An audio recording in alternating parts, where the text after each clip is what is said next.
పచ్చి అబద్ధాన్ని కూడా అలా ఓకగా అలాగ ప్రజలకు చెప్పి నమ్మించేటటువంటి మంచి నైపుణ్యం ఉన్నటువంటి వాళ్ళు ఈ వైసీపీ జగన్మోహన్ రెడ్డి గారు అండ్ ఆయన బ్యాచ్. ఎలాగో ఆంధ్రప్రదేశ్ మంచి హ్యూమన్ స్కిల్స్ కి హ్యూమన్ రిసోర్సెస్ కి నెంబర్ 1 గా ఉంటుంది. మానవ వనరులు చాలా బాగుంటాయని అంటారు. దురదృష్టం ఏంటంటే ఇటువంటి అబద్ధాల కోరు కూడా, అంటే అందులో బాగా అబద్ధాలు చెప్పడంలో నైపుణ్యం సాధించినటువంటి వాళ్ళు కూడా మన రాష్ట్రంలో ఇలానే తగలబడ్డారు. ఇప్పుడు ఇంకోటి చూస్తుంటాం, సీజన్ చేంజ్ కాగానే రకరకాలుగా దగ్గో జలుబో లేకపోతే మామూలుగా వస్తూ ఉంటాయి. సీజన్ చేంజ్ అయినప్పుడల్లా లేదని కొత్తగా వస్తుంటాయి కదా వైరస్ లాగా.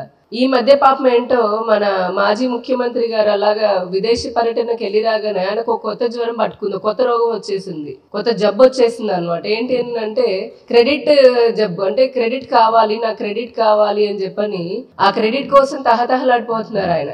అని నేనే కట్టాను, అని నేనే చేశాను. ఇది ఒక కొత్త జబ్బు అనమాట. అంటే రాష్ట్ర ప్రజలు చూస్తోంది. ఆయన 5 సంవత్సరాల పాలనలో ఎన్నెన్ని బిల్డింగ్లు కట్టారు, ఎంతెంత హంగామా చేశారు, ఎంత అభివృద్ధి చేశారు, జనం చూడందా తెలియందా జనానికి? అదేంటో విచిత్రం. మరి వాళ్ళు చెప్తే ఉంటారు, మనం వింటూ ఉండాలి.